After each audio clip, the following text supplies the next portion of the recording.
out that map.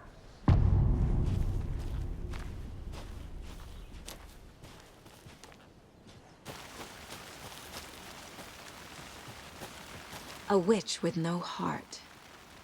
A strange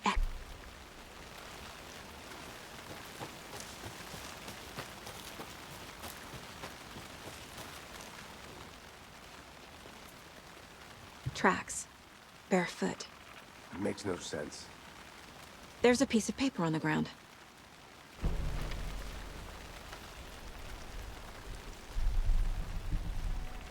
A page full of text on one side. Not a printout. Written with a typewriter. Old school. Lines scratched out and edits added with a pen. Like a manuscript. Page of a story.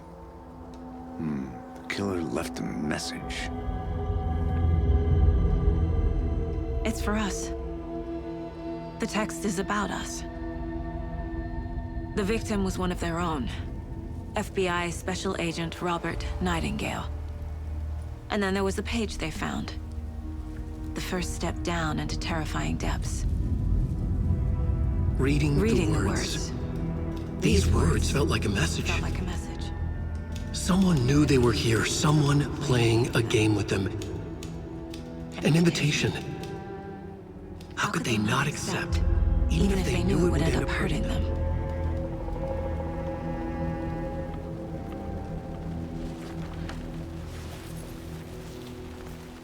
Someone's been watching us. Playing a sick game with us. You were right.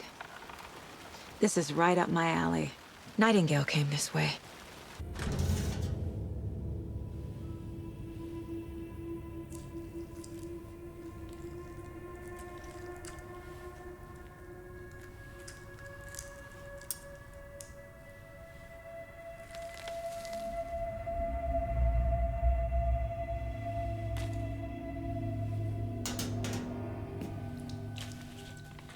It's the same type of page we found at Cauldron Lake. Nightingale hunted Saga. Didn't see her. The Taken could not see into bright light. Light hurt them, made them vulnerable. Nightingale had no heart, but here he was, killing. Someone's created a fucked up fantasy about us. Hey, hold on. We found these kinds of pages. I didn't think they were relevant to this case. I have them right here.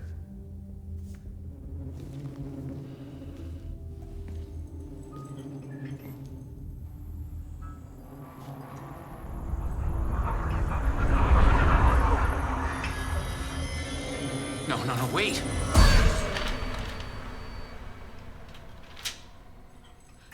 Sheriff? What the hell? There's one of the pages on the floor. Saga was back at Cauldron Lake. Saga had to pursue Nightingale. Into the overlap. Finding a way in would be difficult. A ritual. Saga would learn how. Stop the monster. The autopsy room was a mess, like a bomb had gone off. Saga was back at Cauldron Lake.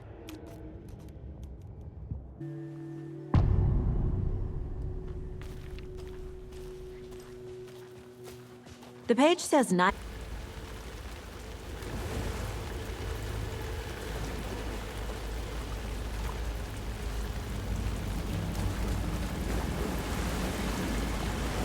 What is that?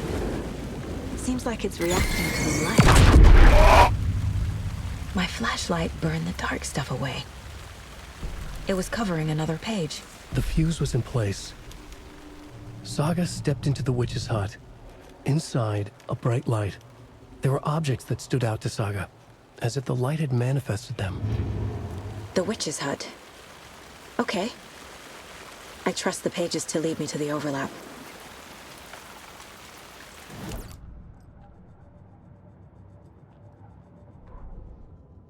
The fuse was in place. She found it among the junk in the forest. Saga stepped inside the witch's hut. Something rushed through her. A presence. Familiar. She couldn't quite place it. Something long forgotten. She tried to hold on to it, but it was already gone. Inside, a bright light. Saga felt safe, like nothing could hurt her here. There were objects that stood out to Saga as if the light had manifested them, pulled them from the darkness. A shift in reality, heavy with hidden meanings. A coffee thermos, a shoebox, a mop and a bucket, a poster on the wall, and in the cabinet, another manuscript page.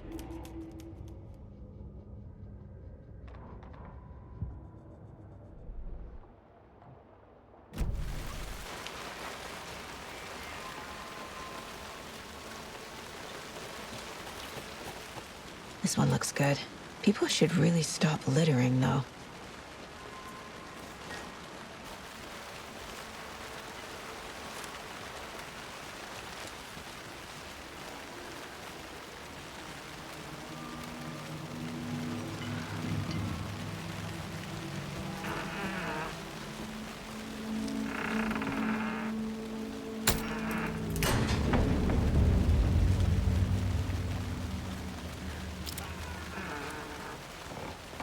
Another page. Making progress.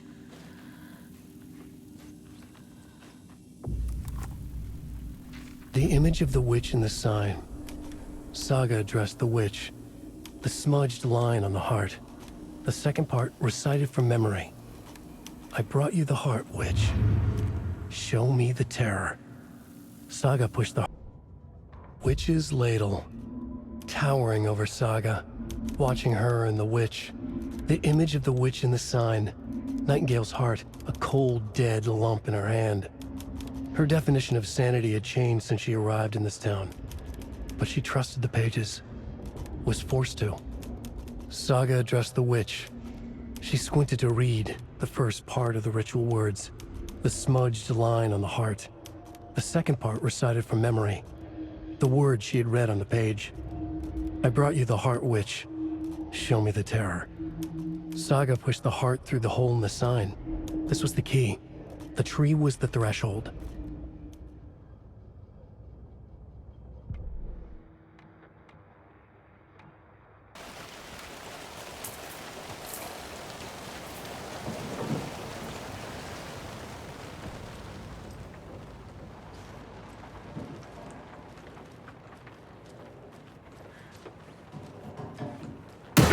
Christ!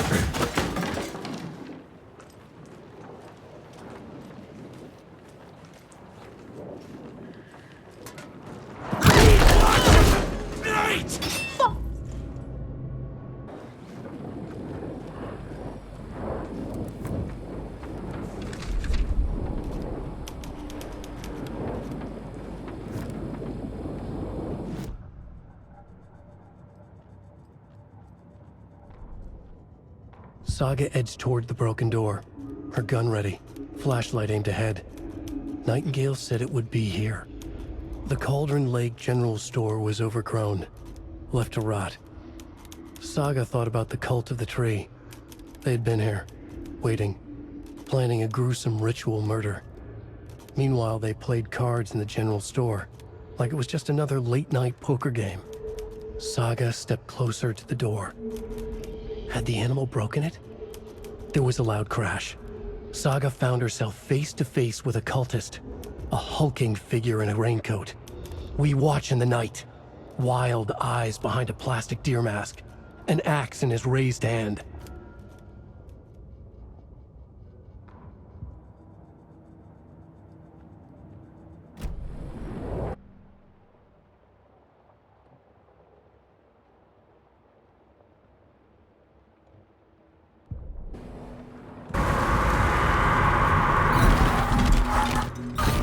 Is that? Wait. Did I get turned around? No, this is right. This place is looping. Like a nightmare.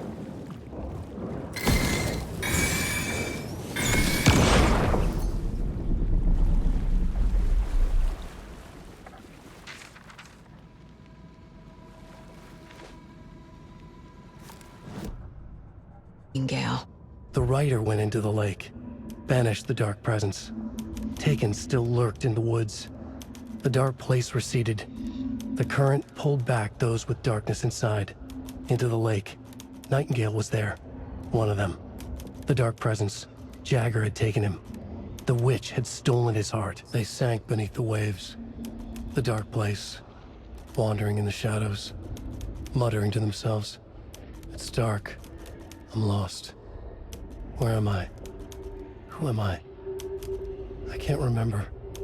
It's cold. Premium cabins for rent in Bright Falls. Who said that? Can you hear me? I need help. Please. Stop this. What did I do? You must dig it out. Their shape shifted. Echoes of the writer's dreams. Fading in, fading out. The next story and the story after that. The writer was writing again.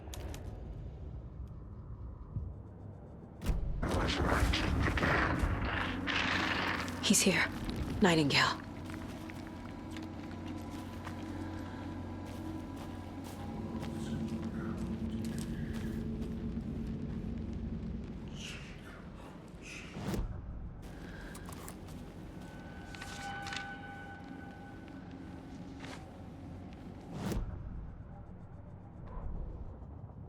He'd been on the trail of the writer forever. The writer he despised. Hemingway, Bukowski, Wake. I'll get you. I'll find you. I'll make you pay. You're in over your head. He descended into the tunnels, from the Dark City, into the ocean of darkness. Next stop, Caldera Street Station. Something, a presence, rumbled. Not a train. Shadows shifted on the platform. The writer's cult waited for him there. The cult of the word. Occultists lean close. I carry his words close to my chest now. You're not allowed in the lake until he says otherwise. He'd be caught, murdered. They got him. They didn't get him. He was reborn out of hate. He was there, but he was risen. Sent to find the light switch up from the lake that was not the lake.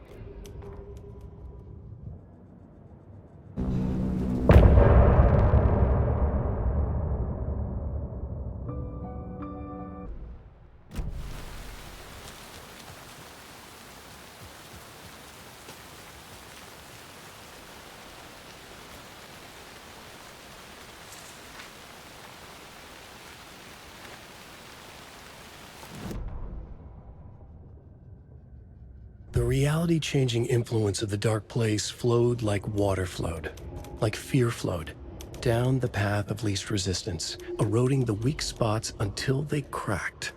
In places where reality was more yielding, where story told and retold, imagination sparked and fear ignited again and again, had softened the walls of reality. Sites of violence and tragedy, where truth was laced with fiction, where a work of art proposed an alternative narrative, something people could suspect to be true, something people felt strongly about, something they feared. The stronger the connection between the belief and emotional response, the better. The darker, the better. A ghost of a witch ripping a man's heart from his chest. Two brothers murdering the neighbors and hiding their bodies in a well. A young woman haunting the flooded bunker where she drowned. Bedtime stories, folktales, urban legends connected to a specific place. These were the sites where the overlaps came to be.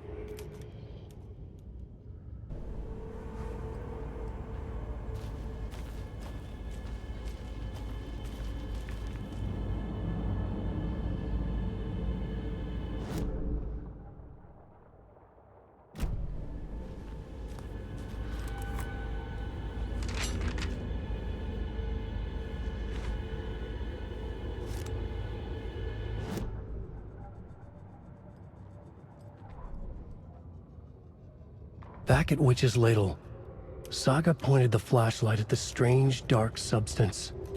The same substance Nightingale had left at the morgue. There was something hidden under it.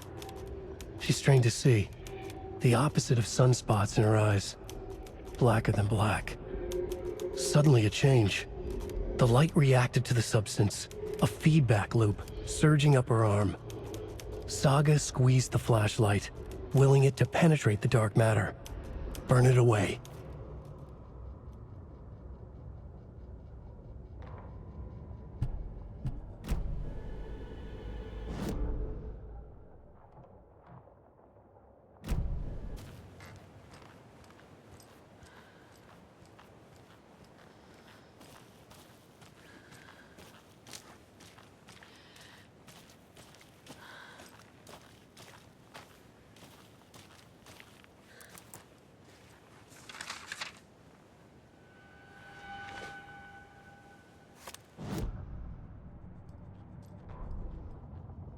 An overlap of the dark place needed a push from both directions to manifest itself. Reality in our world eroded by repeated dark lore tied to a location, and a counterpoint, a work of art, a horror narrative crafted in the depths of the dark place, connecting to the story on the other side to reach out through the weakened veil.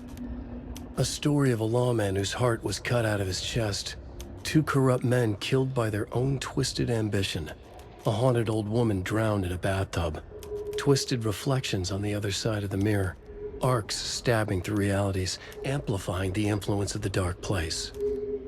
These elements working in conjunction made a trickle that became a torrent, a wormhole, a vortex, and the art, the map, became the nightmare territory where the dark place encroached on our reality, a blanket over it, where they all overlapped, causing reality to twist and loop like a bad dream, remolding anything and anyone within its dark horror design.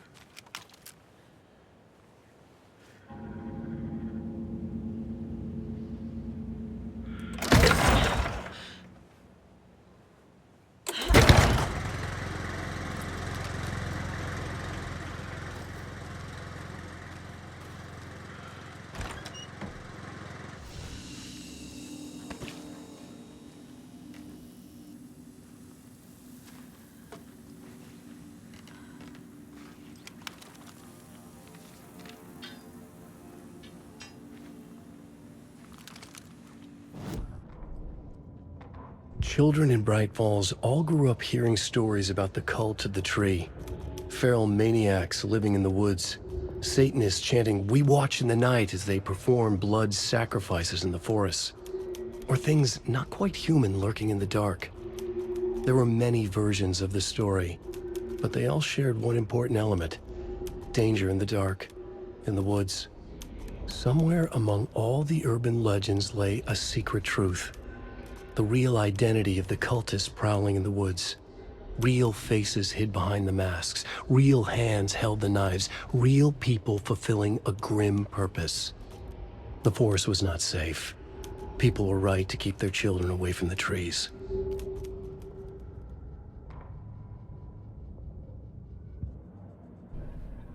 Okay, Mr. Wake. I know you have more pages of the manuscript on you. You don't understand how vital these pages are. They're the only way I can know what's coming. You're not the only one trying to solve this. This is our job. Okay.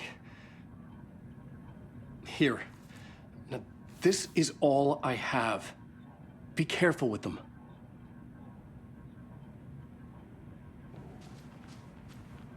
Inside the trailer, at the outskirts of Watery, Saga had seen Wake's fabled clicker for the first time, in the hands of the cult of the tree. A cultist stared at her. She drew her weapon.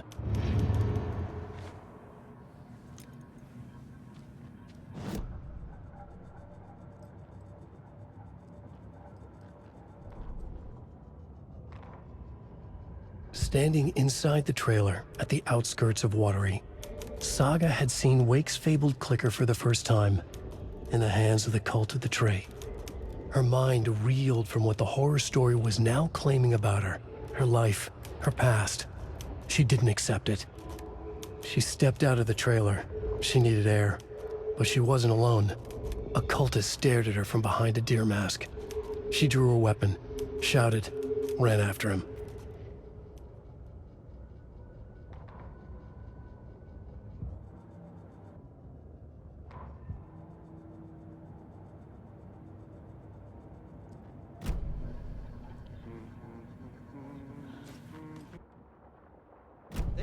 third time I've requested something be done about the TV in my room.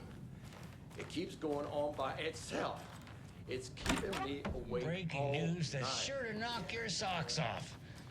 Davis family beef jerky. Welcome back, and boy, do we have some breaking news that's sure to knock your socks off. Davis nightmare.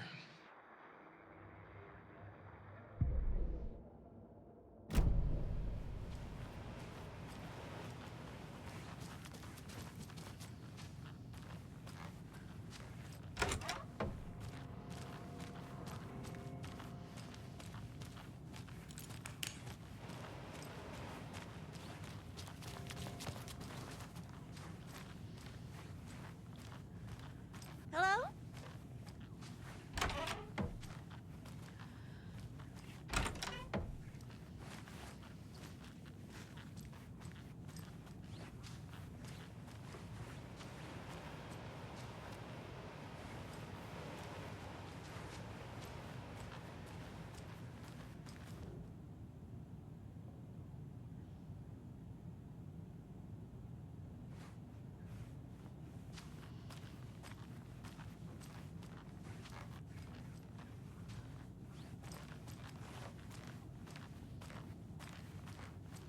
Hello?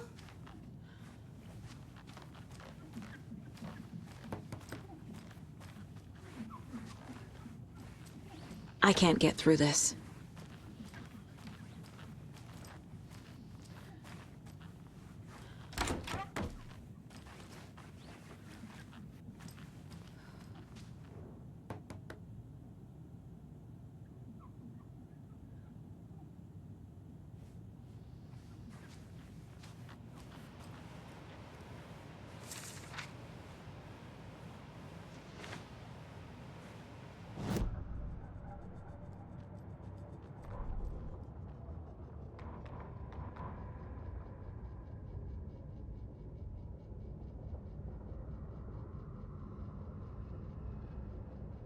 Ed hadn't been the same since his latest show had closed.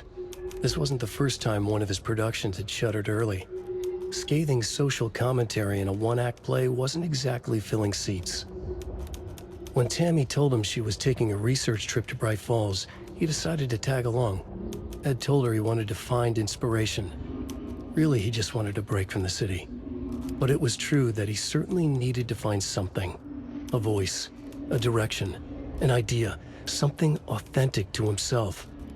Ed knew he couldn't keep using Tammy's money to fund his playwriting. After the argument with Tammy, Ed stormed out of the diner and drove their rental car back to Cauldron Lake to prove a point. Now standing in the dark woods, the sun hidden by the trees, Ed wished he could remember what that point was. Something about masculinity. He cursed at himself and turned to go. Suddenly, he was blinded by a light in his face. Voices shouted and hands pushed him to the ground. Ed struggled, in vain.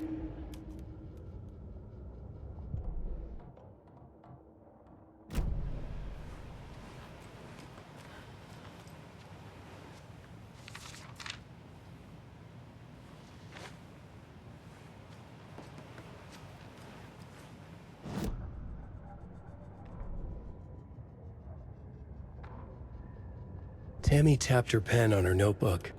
Alan Wake had ridden this same ferry into town when he arrived. This was his entry into Bright Falls. His first steps across the threshold. She wrote that down. She always found it helpful to walk in the victim's shoes, do what they did, see what they saw. It added great color to the book. Tammy felt raindrops on her face. God, again? She pulled up her hood. The rain just kept coming. She missed New York. So far, this hadn't been the simple research trip she pictured. First the incident at the lake, then the fight with Ed. It's not surprising tempers got hot. They were both on edge after what had happened. Tammy had said some things she regretted. She looked out over the harbor. A chill passed through her. She hoped Ed wouldn't do anything stupid.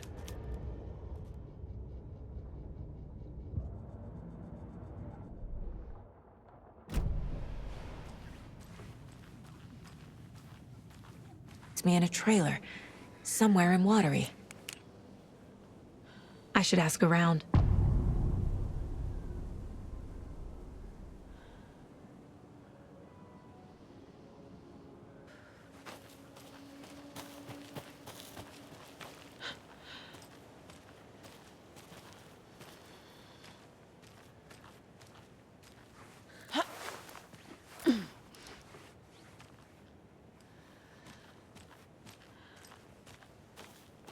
Another one of those cult boxes.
What had kept Watery afloat all these years? A century, if not more. The locals knew the answer. Grit. Or as they put it in the language of their Finnish forefathers, sisu. These days, sisu was needed more than ever. The town was fading. It never quite recovered from the lumber mill shutting its doors. Now the fishing was drying up as well. Most people had left to find jobs in other towns. Only the most tenacious stubbornly remained. Dug in. Parasites in the body of a terminal patient. Sisu. Some people tried to resuscitate the town. The Koskela brothers double-handedly warded off the impending darkness with their ventures.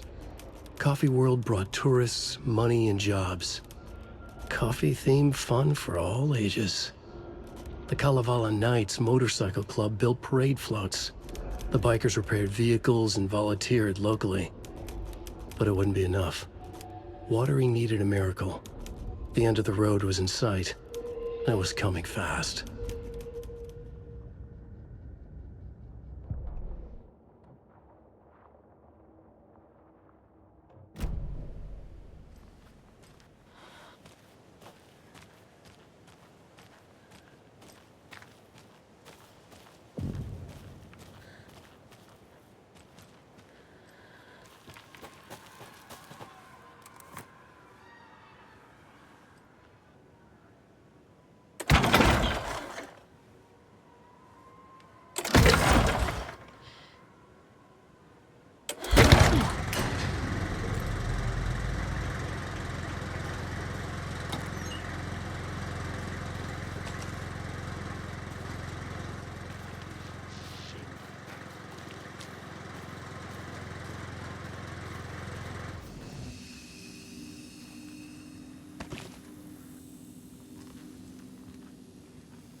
Saga was beginning to see why Casey disliked the woods so much. They felt oppressive here. Too many places to hide. The distorted carnival music drifting from the amusement park ahead did not help. What the Koskelas had said about her living in Watery with Logan unsettled her. For the horror story to involve her was one thing, but involving her daughter was crossing a line. Something darted across the path ahead, too fast to see. Saga drew a weapon. Her eyes searched the woods. A noise overhead. Saga swiveled to look. A local. A man on the ridge above her. No, not a man. A monster with a hatchet in each hand. It shouted down at her. Hunting season was a bust!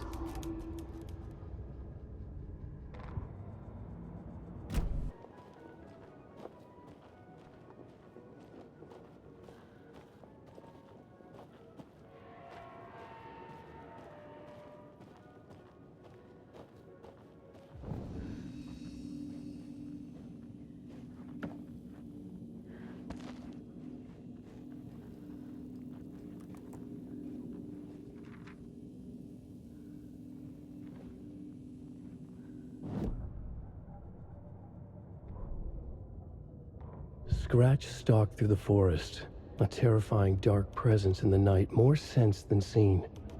Darkness boiled in his skull, like a storm cloud crammed into a bottle. The woods were alive with those he had taken. They were coming with him, directed by him, his army of darkness. His singular purpose was a sharp, pulsing black hole in his head, waves roaring out of it to whip his flock into a frenzy, filling them with his purpose. The clicker. He wanted it, to make his horrific ending to the story come true. The art was there. The clicker would push it across the final threshold, a detonator to send out a tidal wave that would spread to overtake reality. He was so close to claiming it. The Taken gibbered and shouted, straining against their invisible leashes, filled with bloodlust. Scratch let them go. They launched themselves into the night with violent glee. He ripped a signpost from the ground, swung it in his hands as if it was made of air. Ahead, the music started. It called him. It called him on. Let the final deer fest commence.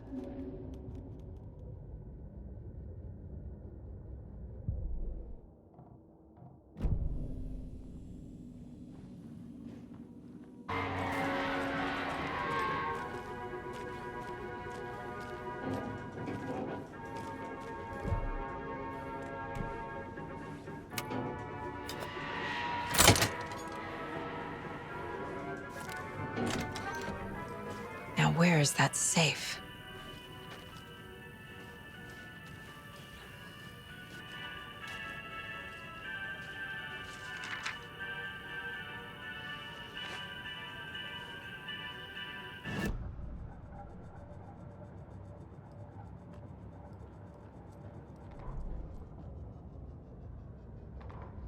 Sorry, we're at a Bright Falls blend. Anna apologized to the customers. I'll just grab some from the back. More coffee coming right up. She suggested they ride the percolator while they waited. She passed Ilmo at the Espresso Express. Big smile, Anna. Coffee world is all smiles. Anna nodded, smiled. She smiled until her face hurt. Anna stopped walking, realized she was standing next to the Huatari well. Must have zoned out, she thought. She was about to go, but something in the well caught her eye. A shadow shifting in the dark. Anna was overcome by vertigo. The world tilted, and then she was falling down, down, down into the shaft. The darkness opened up to swallow her.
Hey, stop right there. The shape stumbled out of the dark toward Deputy Mulligan. Thornton was doubled over, coughing. A chunk of cold pastrami caught in his throat. Bring it, fucker. Mulligan fired. Thornton hacked the pastrami out of his windpipe, opened fire with his partner. The monster fell. They kept shooting. The thrill of domination. This was the cult of the tree. Not one tree, a forest. Secret knowledge in a deer mask. The last line of defense. Yippee-ki-yay, motherfucker. Bright Falls' fucking finest. They crept over, pulling out their flashlights. The horror. This is Monica from the tackle shop. An innocent woman. Thornton's pastrami came back up.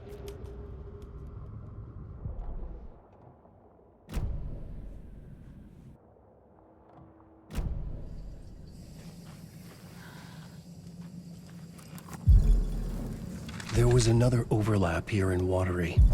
The parade float was the key. Mulligan and Thornton had gone there, taken the clicker, left this monster here to stop her. There's an overlap here, like there was at Cauldron Lake. Mulligan and Thornton are like Nightingale. Inside, waiting. And a parade float is the key.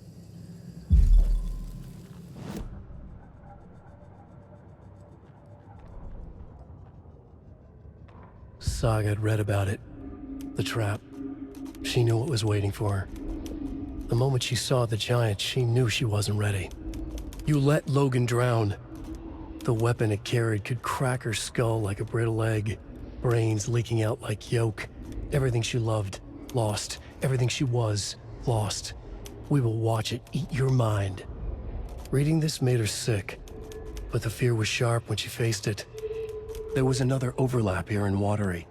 The parade float was the key. Mulligan and Thornton had gone there, taken the clicker with them, left this monster here to stop her.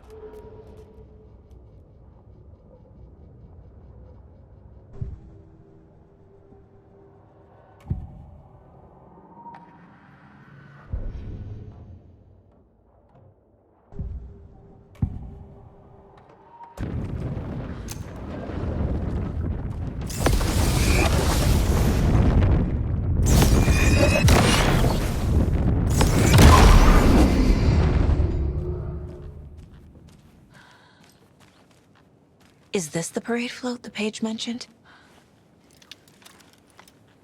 The overlap formed around Watery's dark past.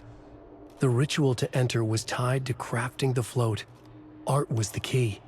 It had the power to let Saga in. At Cauldron Lake, giving the poem and the heart to the witch sign opened the overlap. Here, it's the parade float. But it's incomplete. This is one disturbing parade float.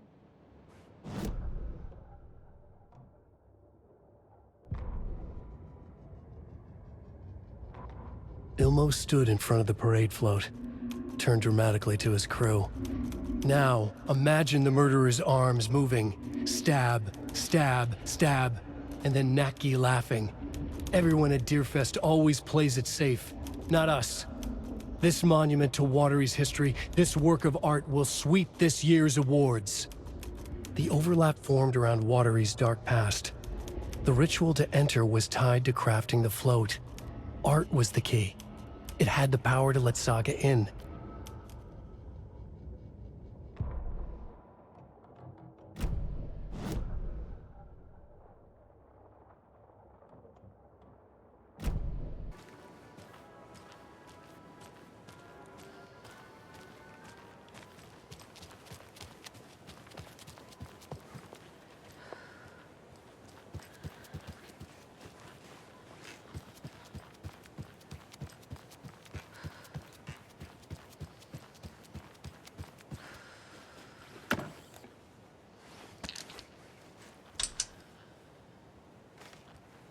No power.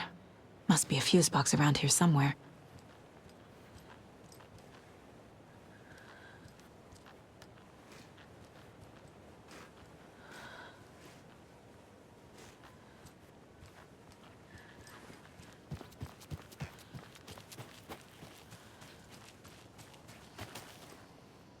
A fuse is missing. Can't operate the ride without it.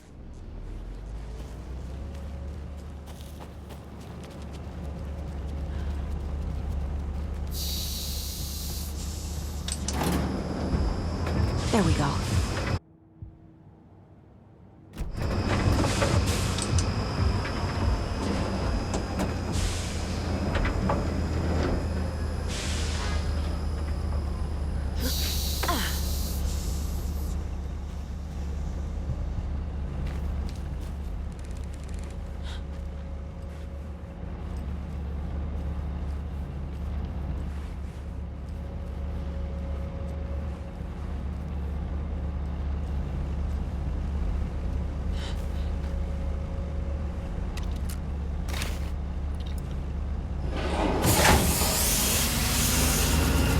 Shit!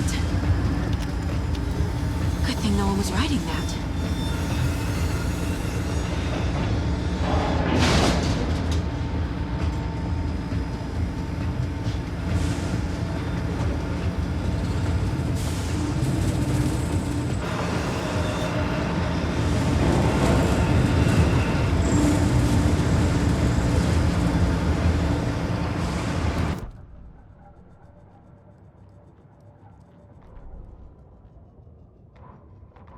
The killing of Monica Thompson was a terrible mistake. Thornton blamed Mulligan's itchy trigger finger. Mulligan blamed Thornton's shitty pastrami sandwich. They only agreed it wasn't their fault. No one will find her corpse. We'll hide it. They fed the body to the maw of a crumbling well, like the murderous Huatari brothers did long ago. They lied to everyone. The word would never get out. But a secret like this doesn't die. It grew inside them, like cancer, the darkness taking over, filling the shape of them.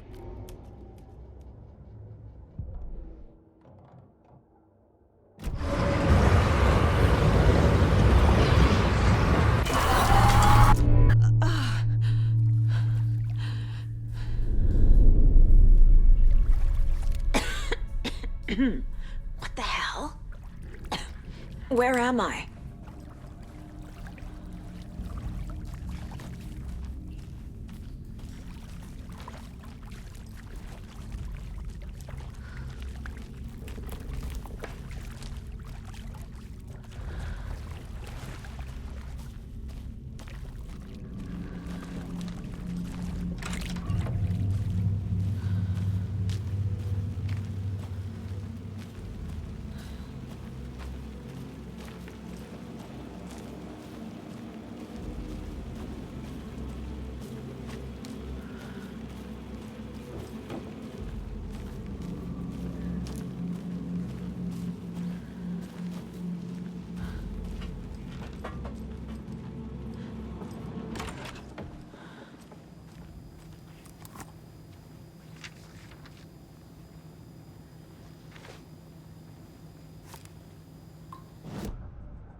Mulligan and Thornton in the wreckage of the morgue, shadows on their faces.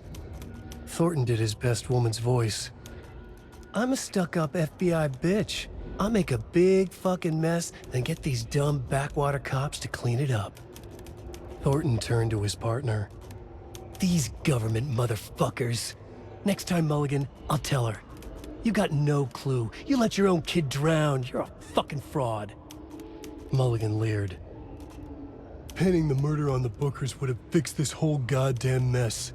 But their kind always sticks together. I reckon we should show the bitch who's boss, Thornton. Shadows crept over Mulligan and Thornton. Inside them, they grinned.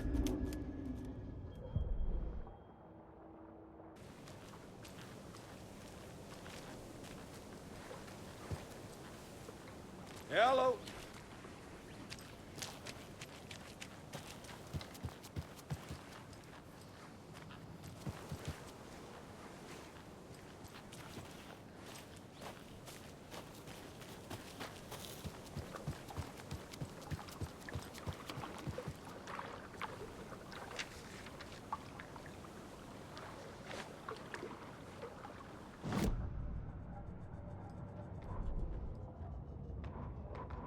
Bailey ran around the corner as the street lamps flickered and went off.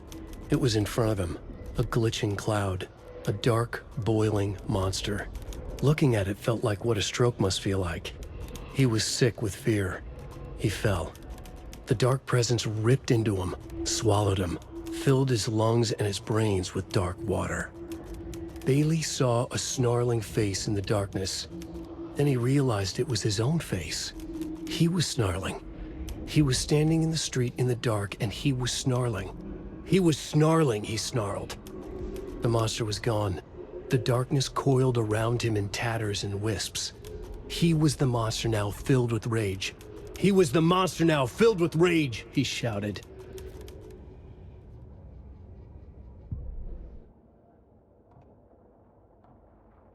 Oh, fuck! Fuck you, you fucking hag! Fuck! Shit. Something is off at that nursing home.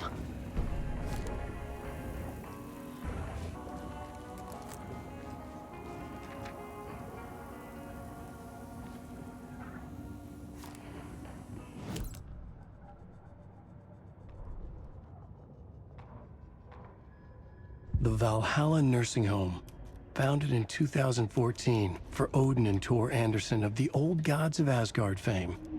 for their twilight years. Built after the return comeback tour, flip-flopped to be their farewell tour, cut short, canceled. As their agent, Barry Wheeler had managed to coax a few hit songs out of them before that. Balance Lays the Demon, a couple of others. The old men rocked like their namesakes. The backstage parties got out of hand. The air was thick with smoke. Wheeler squinted. His migraine flared, booze and drugs. A rock and roll cliche. They ran off after every gig. Wheeler had security track them down to the craziest after parties.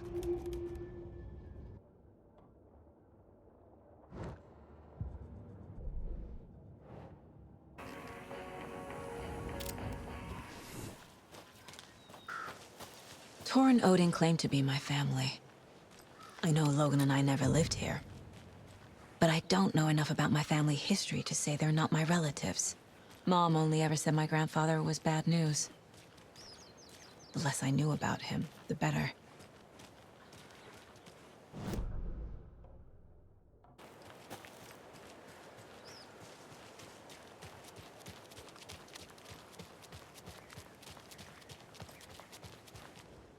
Vote Mayor Setter to sit in office.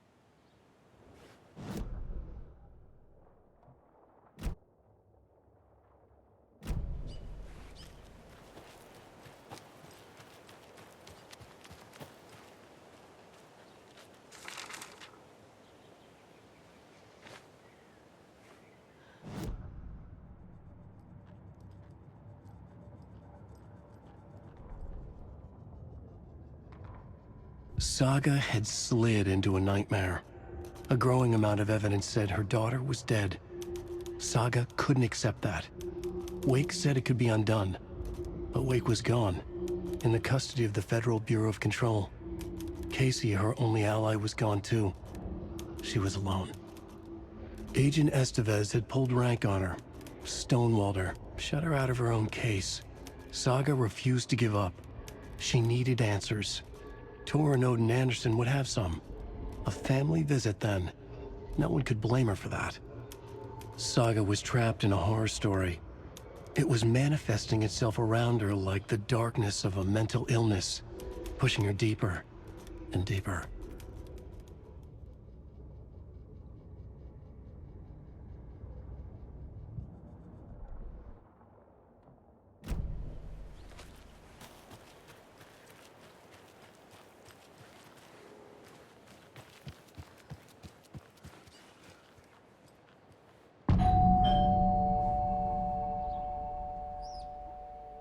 It's a little late for visitors, you know. I was just getting the... Oh! Dark. Empty. Be ready, Saga.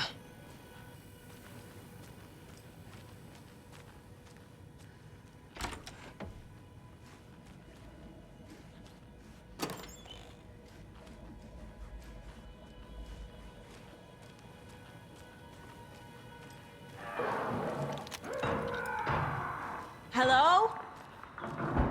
Tor? It's Saga Anderson.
Tor Anderson had lightning in his veins.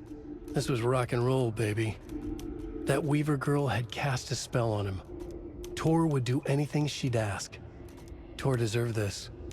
Tor wanted this. She wanted the song, a gift.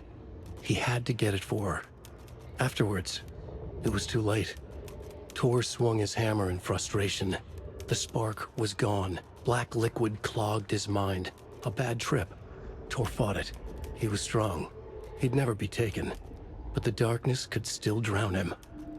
Tor needed to warn someone. It was all happening again. Tom was back. Coming back. Tom would need help too if he was going to make it. But the brothers were too old to stop it this time. Tor had called someone. Someone who could help. The name escaped him, drowned beneath dark water.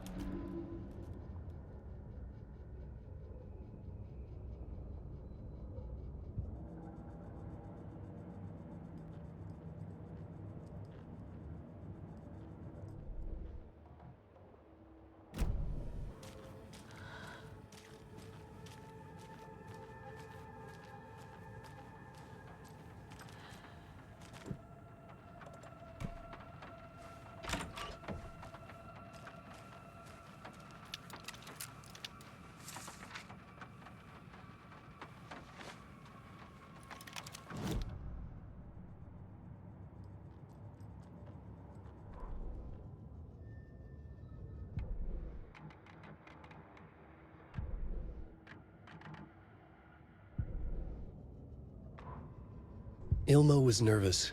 His palms were clammy. He lowered his phone. Mulligan isn't picking up. Yako shook his head, pointed at his own phone. Same with Thornton. Ilmo didn't like it. No one was answering the phone at the workshop in Watery either. Something was up. It had to be the writer. Had to be. The Koskela brothers were crouching in the bushes across from the Elderwood Palace Lodge, its light shining in the night. They couldn't wait any longer. The brothers knew Saga was in Watery visiting her trailer. Going now was their only chance to do this without hurting her. Ilmo stood up and a crowd of deer masks looked his way. Okay, this is it.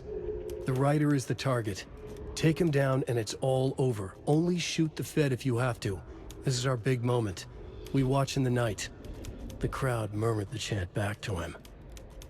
Ilmo turned his face to the hotel. He could see Saga's partner in the window. Ilmo slapped his brother on the shoulder. The brothers donned their masks. The cult of the tree was ready.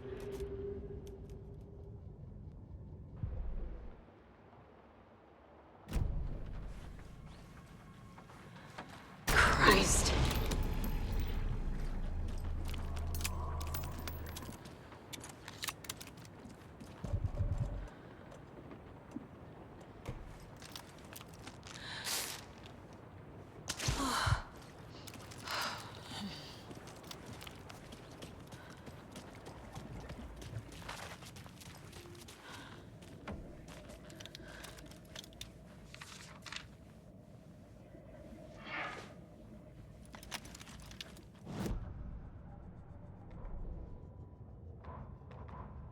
Gale Barrows stared at his chest x-ray. It was in his left lung. It felt like a black hole, an opening to darkness. He felt like he was drowning. He coughed and coughed and coughed. So hard his whole body and soul felt twisted and mangled, upside down and inside out. With every cough, the black hole grew bigger. It felt good. It tore him up, but it felt good. Gale was dying. The black hole was sucking everything good out of him.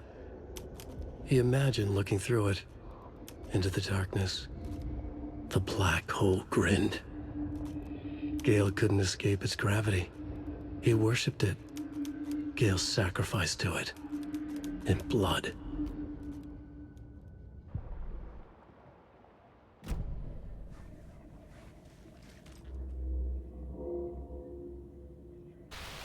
Rose. Wake has returned. Oh my God. You're the hero! You're here to save Alan! I feel so silly for trying to keep you out of the wellness center. I locked Tor and Gale in there after they lost it, and I didn't want you getting hurt. Before I forget, here's the page Wake told me to give you. Oh, and you'll need my keys to get around.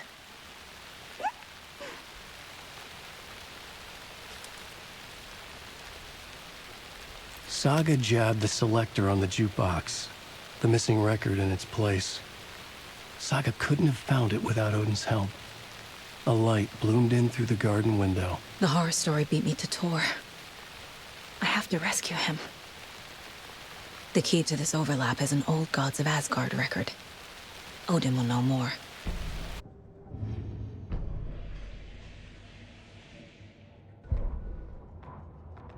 Saga jabbed the selector on the jukebox, the missing record in its place.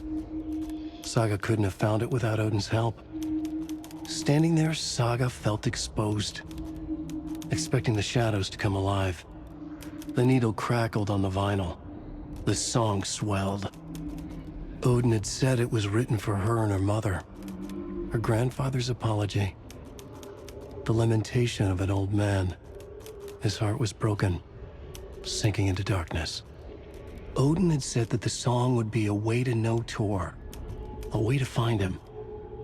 A light bloomed in through the garden window. That's where Tor had vanished into the pond. Saga knew what she had to do.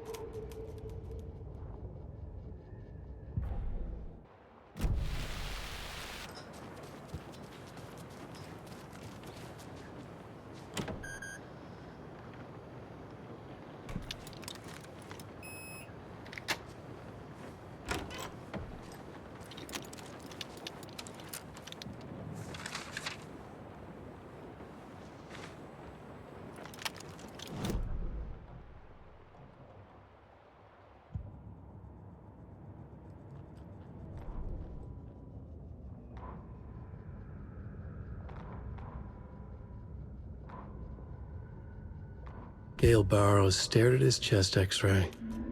It was in his left lung. It felt like a black hole, an opening to darkness. He felt like he was drowning. He coughed and coughed.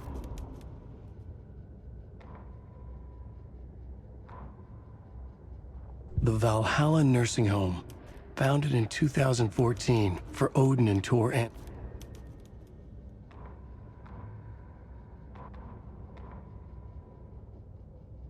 Saga jabbed the selector on the jukebox. The missing record. Saga had slid into a nightmare. Tor Anderson had lightning in his veins. This was rocket. Wheeler set up a foundation with the sales of their greatest hits album. He used the cash to build a nursing facility. The old men deserved it. An old manor in Bright Falls. Wheeler hired a contractor to have it refitted as an old folks' care home. At this point, Wheeler felt good about himself. He had a heart of gold. No need to feel guilty.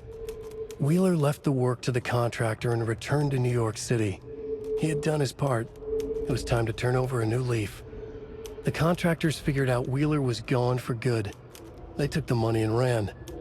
When the fall rains came, the leaks started appearing.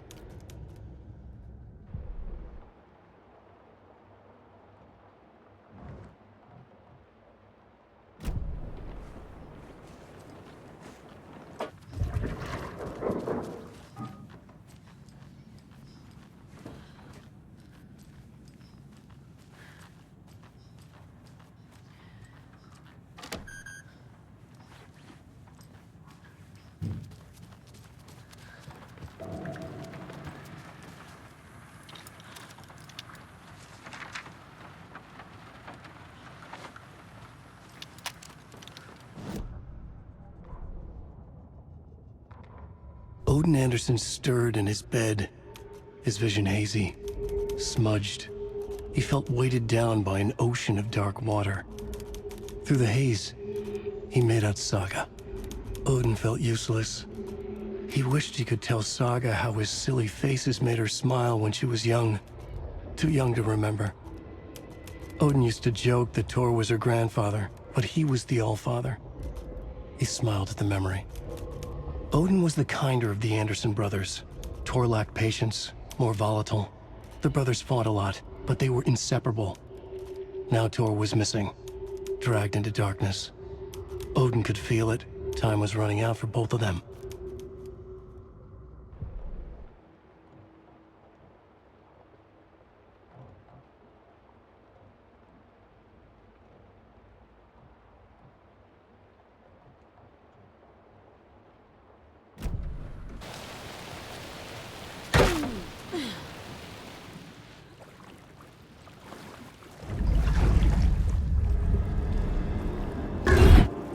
Shit. I need to get the power back on. Key fob's no good without power.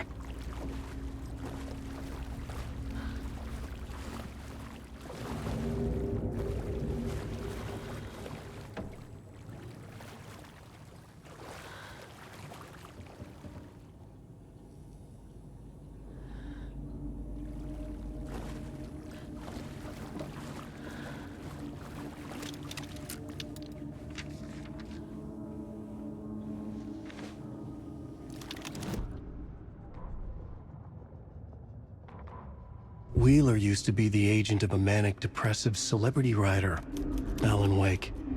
Wake had various addictions on his back, an on-off death wish. Wheeler had seen a thing or two. Wheeler paid a lot of money for a good shrink. Got himself convinced that all the nightmares he'd seen leading up to Wake drowning himself were just his imagination. PTSD. Now we had pills to keep the shadows from his sleep. But the Andersons were something else. The nightmares were starting to creep in again. Or maybe it was the drugs in the air. Wheeler hoped it was the drugs. The Andersons were so old. Vampires. After every gig and the party that followed, took them weeks to bounce back. And they never did completely. Each time Wheeler expected them to croak.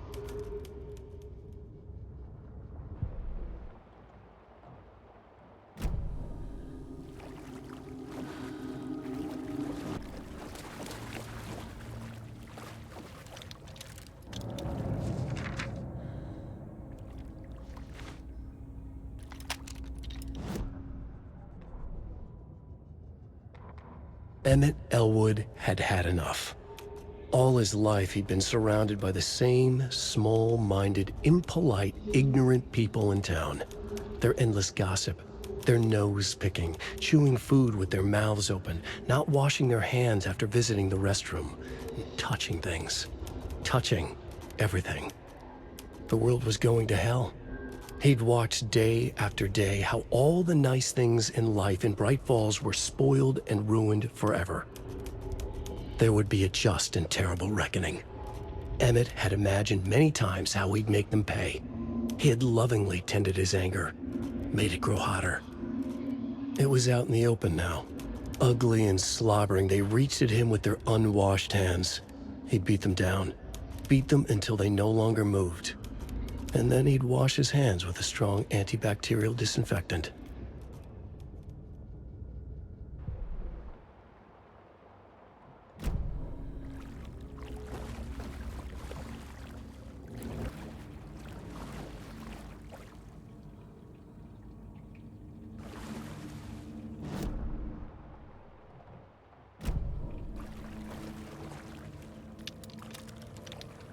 Cynthia Weaver had always kept her lantern close.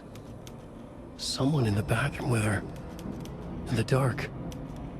Dark water pressed itself into her. She screamed.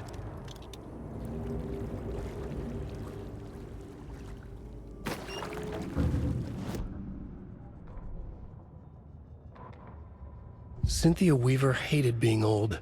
She'd been a doer, a fighter. Now the bathroom frightened her. Afraid she'd break her hip, like Norman. Cynthia had always kept her lantern close, to hold the darkness at bay. "Oh dear, my lantern. I think I've lost it," Cynthia said. "This will put a smile back on your face, my dear," a voice said. A man's voice. Someone in the bathroom with her. In the dark. The light bulb had blown. She meant to replace it days ago. How could she forget? She had slipped getting out of the tub. She lay in the tub now. She lifted her hand. It looked wrong. Too many hands. In a black void with no sense of up or down, she was underwater. A dark shape pushed her down. Dark water pressed itself into her. She screamed. It came out in bubbles.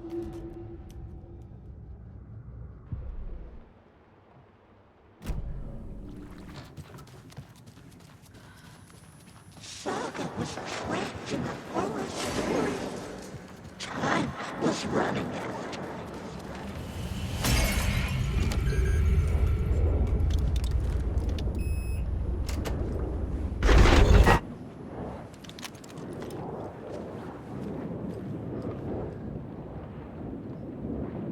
The dark presence. A dam? Was Cynthia into... Cynthia would deal with the nasty Anderson fellow, Tor, always poking people with his hammer.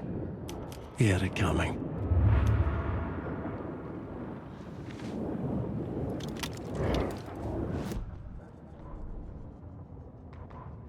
Cynthia Weaver smiled.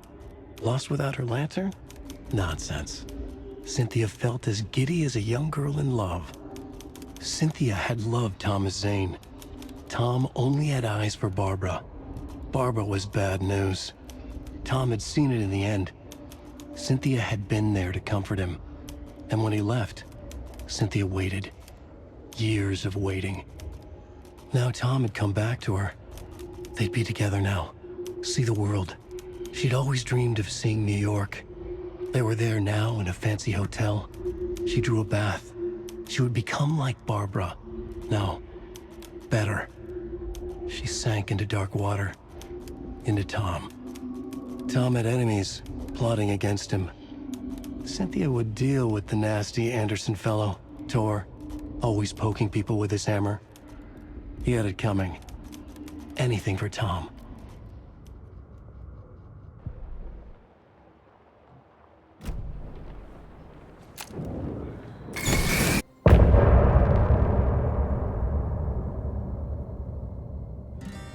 Look at...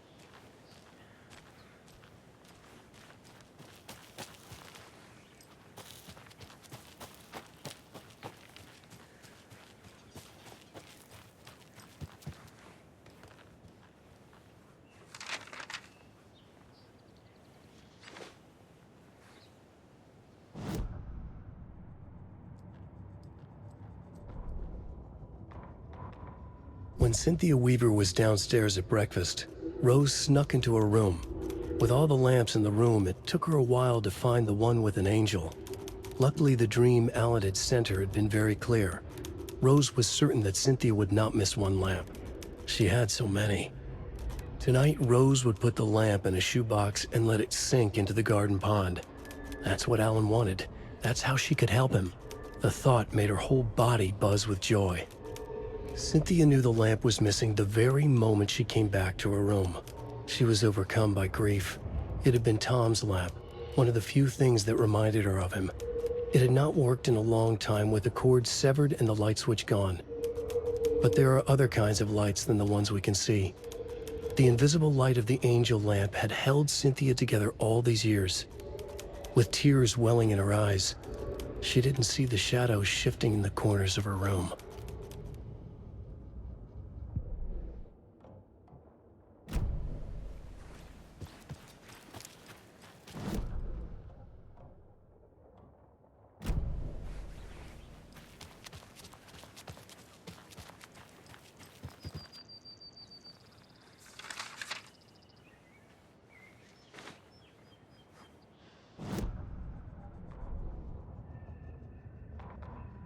It's 1988, a face-off between deities on the rim of Cauldron Lake, high above its dark waters. Thunder roared, the old gods facing something even more powerful, something harder to define even. Or, changing the perspective, raving lunatics all, caught up in the frenzy of a shared delusion. The old gods, the corsairs of the Sea of Night, and the Dark One who yearned to stand in between, who had always stood in between, who would soon stand in between. We help you, you stay away from our family, Tor Anderson snarled over the thunder. Yes, until you all come to me, came the answer. That's never gonna happen, shouted Odin. I will take this as collateral, shall you remember our deal, said the Dark One. Blood arched from Odin's face as he fell to his knees. Lightning hit the dark figure on the cliff, and with that, he was gone. Tor rushed to his brother. Are you all right, bro? Effectively blind in that moment, the eye patch covering his left eye, his hand over the now empty socket of his right, blood oozing out of it. Odin cursed. The bastard took the wrong eye.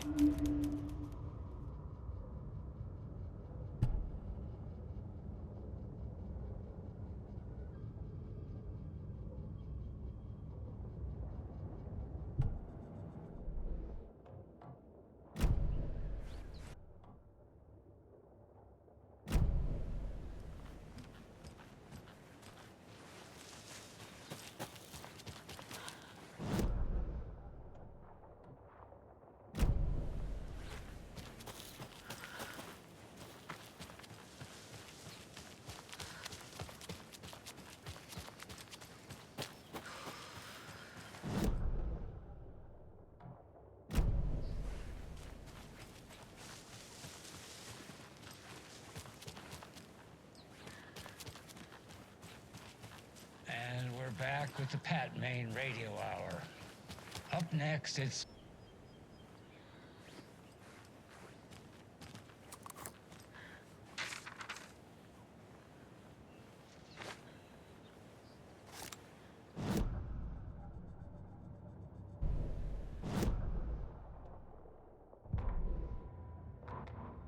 Every night was bingo night at the Valhalla nursing home.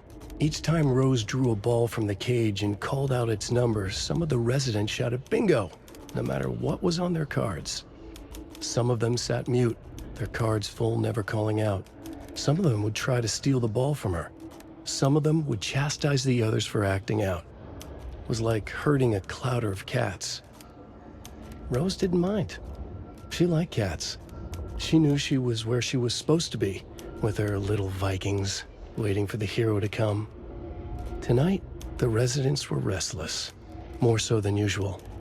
Ati was wearing Blum's coveralls again. Tor stood by the phone. Too late. Rose saw the hammer in his hand. The garden lights started to flicker, the darkness and rain pressing against the windows. The time drew nigh.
The 81st annual Deer Fest was just around the corner. Everyone in Bright Falls was bustling. There were banners to be hung, pies baked, deer masks sold. Bright Falls had made the top 100 American small town lists for its modest, rustic charm. The town expected a lot of tourists this year, but a shadow hung over the Deer Fest preparations. The forecast promised rain. Fearful whispers promised more murders. The police were on high alert. Sheriff Breaker had deputies patrolling the streets at night. Bright Falls was no stranger to odd happenings, but to cancel Deerfest? Out of the question. The townsfolk were anxious, their anticipation mixed with fear. People had restless dreams. The lights seemed dimmer. Floodwater pressed in on the town, and the shadows poured in with it.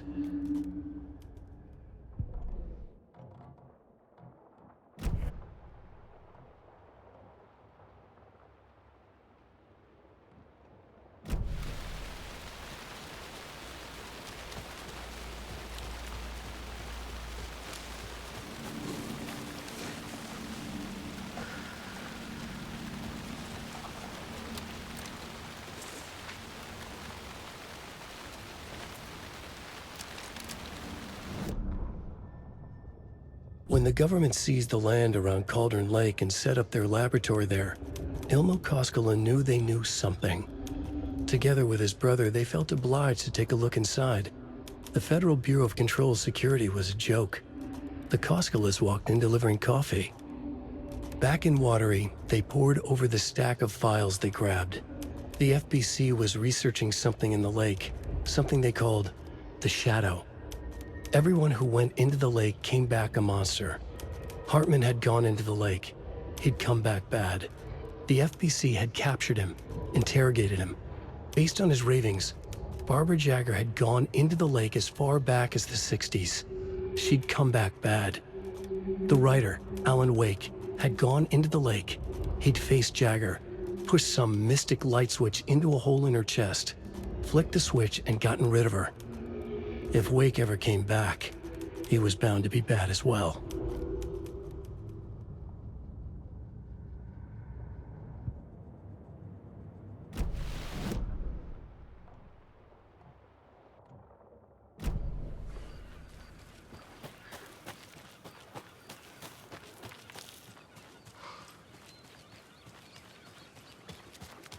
Another one of those lunch boxes.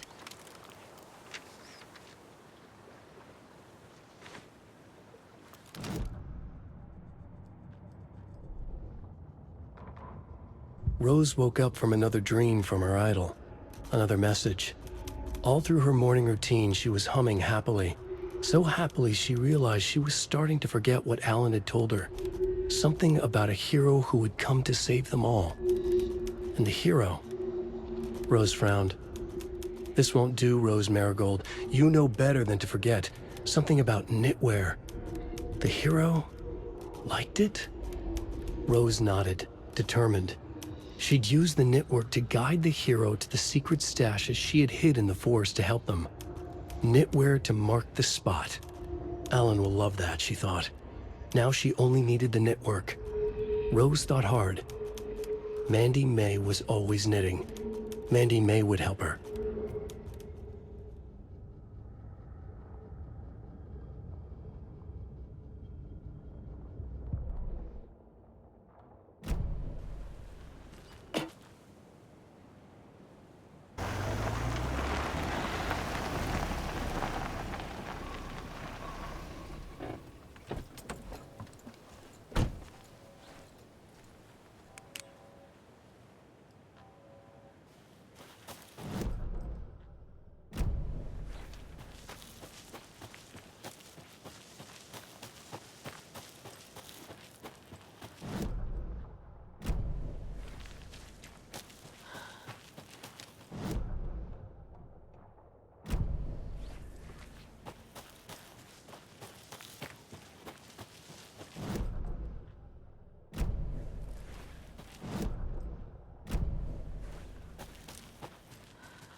Animals stayed away from the water's edge as if to avoid some unseen submerged predator waiting just below the dark surface. They never drank the water from the lake. Birds flew around it, never over. Darkness flowed from Cauldron Lake. Gaze in the black mirror of the lake, you'd see it all around you, and you'd understand. It was already out, already where you were. It was already too late. Cauldron Lake used to be alive with people. Beautiful forest, hiking trails leading to stunning vistas. Then the government put up a fence, kept the people out. Volcanic gas, they said. They didn't want anyone knowing the truth. The lake wasn't a lake at all. The dark water a mask to hide the hungry, bottomless ocean below. A fence couldn't stop the flood that was coming. Nothing could. The return of the nightmare rising from the depths.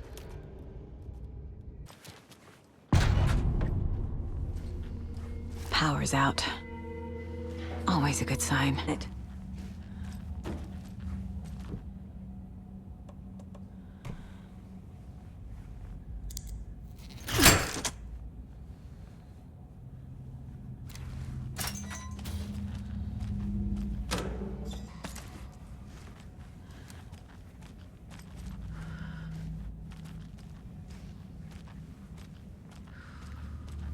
Another one of those cult boxes.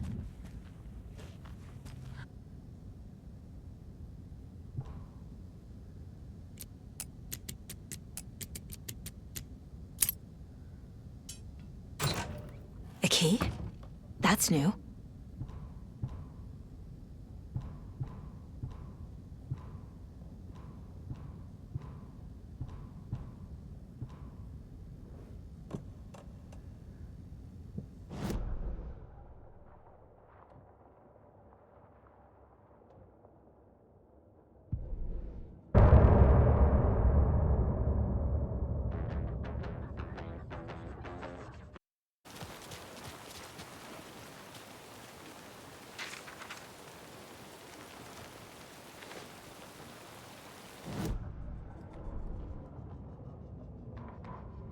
After getting his hands on the FBC files, Ilmo Koskinen knew what he was up against.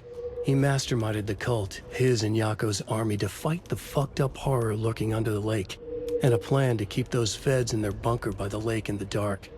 Outsiders would only screw things up. The Koskilas sabotaged the FBC's monitoring station and rigged it to alert them when something was brewing at the lake. One time months later, when the alarm rang, they drove to the lake again, ready for a fight. But this time, they didn't find any monsters. Something else washed ashore. The light switch.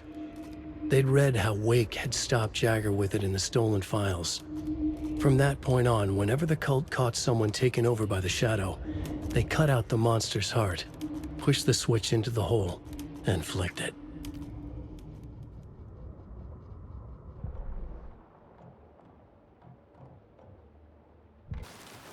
It's empty. There's nothing there, just darkness.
They're too old to fight monsters. The torchbearers are done. We need something new. Ilmo took a long drag from the joint and handed it to his brother. They'd been drinking and smoking all night. That thing from the lake was not a man, and the government's trying to hide it. Ilmo gestured at the files they had stolen from the research station. The strange seal with an upside-down pyramid. The Federal Bureau of Control. We need to keep the feds away. Deal with this our way. We need an army of our own. Yako smiled. He loved to watch his brother come up with his ideas. Ilmo's gaze swam. He was seeing double. The pyramid on the folder was a spruce tree. A tree, he thought. A fucking tree. It was a sign. We'll make the woods scary again. So fucking scary, no one will set foot in them at night. That's how we'll keep people safe. We'll be a legend. We are the cult of the tree, and we watch in the night. We're gonna need scary masks. Energized, Yako chugged a bottle of Ama beer in one go.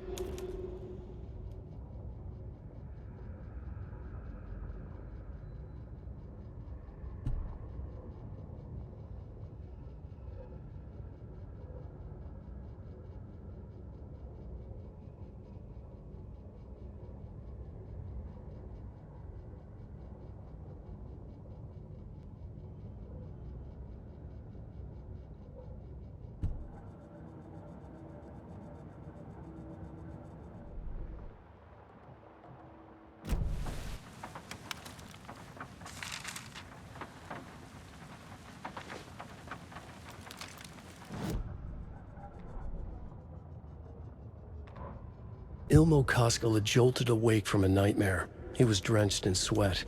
In the dream, he'd been covered in blood, gleefully murdering people, his friends. When his twin brother had tried to talk sense into him, he had murdered Yako as well. Ilmo slammed his fist into his temple so hard it hurt. The dream made him feel sick. The dark force of the lake was growing stronger. It was trying to make Ilmo and Yako something they were not. Trying to turn them into Ilmari and Yakopi Huatari from the early days of Watery. But they were the Koskela brothers. Their mother had not raised them to become murderers. They had backbone. They had honor. They had finished Zissou. Something bad was coming. The hidden device they had hooked to the FBC station had been intercepting alarms like crazy the past few days. Ilmo would make sure his cult was ready for war. Out in the night, the story seeking to give birth to an overlap in Watery drifted on, looking for another pair of men more prone to corruption.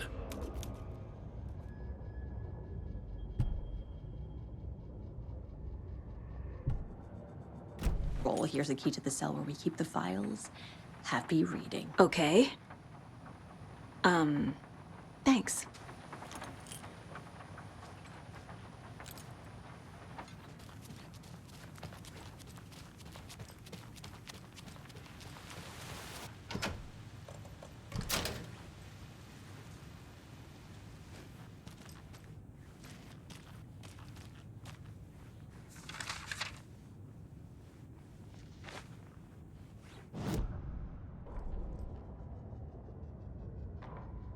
Agent Young held his clipboard up to the light. The equipment was all accounted for. He ticked the boxes, satisfied. A noise on the other side of the back lot made him pause. He peered into the darkness. Nothing. Shrugging, he signed and dated the form. Estevez wanted everything ready, just in case. Young appreciated a cautious leader. Estevez had held it together even after the oldest house had gone dark. Young began to head inside. The local sheriff's station was a tight fit, but at least they had a coffee machine. Young felt optimistic. They even had the para-utilitarian in custody already. Another clatter behind him. Closer this time. He turned, hand on his holster. He called out to the darkness. This station has been seized by the Federal Bureau of Control. You're not authorized to be here. Suddenly, the lights flickered, went off. Young couldn't see a thing. Then from inside the station, the screams began.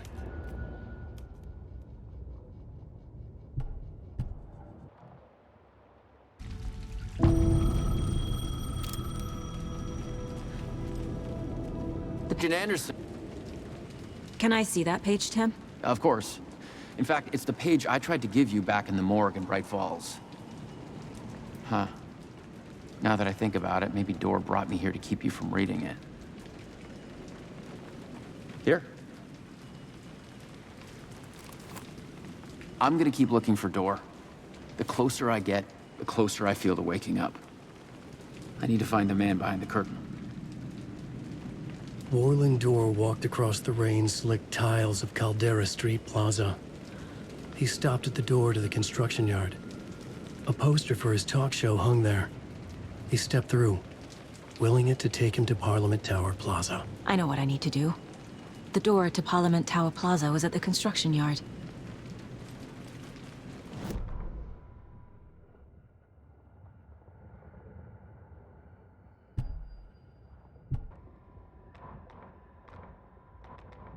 Warland Dor walked across the rain-slicked tiles of Caldera Street Plaza.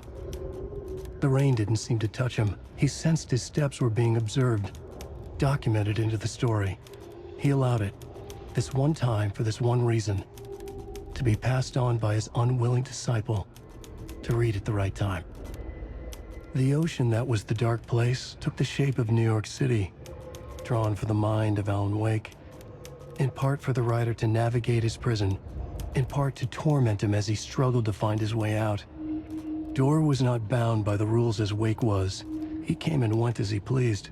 For now, Dor entertained the writer's fantasy, for a purpose known only to him. At the edge of the plaza, he stopped at the door to the construction yard. A poster for his talk show hung there. Another part of Wake's fiction. He stepped through, willing it to take him to Parliament Tower Plaza.